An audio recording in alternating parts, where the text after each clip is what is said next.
Welcome to The Explainer. Today, we're decoding the strategic direction and financial health of Waters Corporation, pulling right from their Q2 2026 earnings call. We're going to strip away all that corporate jargon and look at exactly what's driving growth for this absolute powerhouse in the lab instrument space. So, let's dive right in and look at a company making some serious technological waves in the life sciences sector. Waters presented this data on August 4th, 2026, and today we're using their very own presentation slides to understand exactly how they're positioning themselves for the future. We've got a highly structured roadmap today to translate those abstract corporate milestones into a really compelling narrative. We're going to cover the Q2 2026 big picture, navigating the fine print, unpacking the financial growth, the BD acquisition impact, and finally, revolutionizing flow cytometry. All right, Section 1, the Q2 2026 Big Picture. Let's take a top-down approach here to establish the massive, high-level wins right out of the gate. The CEO, Dr. Udit Batra, laid out three core pillars for this quarter. First, they're continuing to see industry-leading high single-digit, or HSD, organic growth. Second, momentum is seriously building in their biosciences and diagnostics, or BS/DX segment. And third, they are officially entering what they call their next phase of value creation. These three blocks, growth, momentum, and value creation, they really form the foundational framework for our entire explainer today. Every single number and strategy we look at next is specifically designed to prop up these three pillars. Section 2, navigating the fine print. We just need to briefly touch on the legal disclosures to actually understand their accounting. Okay, don't let the sheer volume of safe harbor statements completely overwhelm you. We aren't going to get bogged down in the legalese. It's basically a wall of text reminding investors that forward-looking estimates are never a sure thing, especially when you're navigating really complex corporate acquisitions. But hidden in all this text is a totally critical concept for understanding their true financial health. So the crucial point is simply that Waters uses non-GAAP measures, things like constant currency, to strip away wild currency fluctuations and show us the actual true operational performance. Think about it. When you're a massive global company, exchange rates can make your business look artificially strong or weak. By using constant currency, Waters management and us as observers can evaluate the business trends in a way that actually makes sense from one quarter to the next. Moving on to Section 3, unpacking the financial growth. With that fine print out of the way, let's look at the actual numbers behind this impressive growth.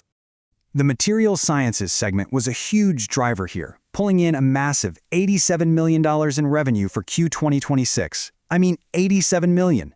This isn't just a drop in the bucket, it's a real testament to the strong, continuous demand for their analytical technologies and instruments. And this comparison cleanly shows exactly why those non-GAAP measures we just talked about matter so much.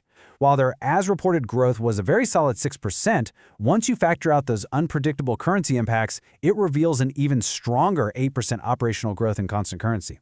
That right there is the true underlying momentum of the business shining through. All right, Section 4, the BD acquisition impact. Next up, we really need to look at the strategic maneuver that significantly shifted the entire company's trajectory. Here we can see the actual cutting-edge lab equipment that Waters acquired, bringing those abstract financial maneuvers right onto the physical lab bench.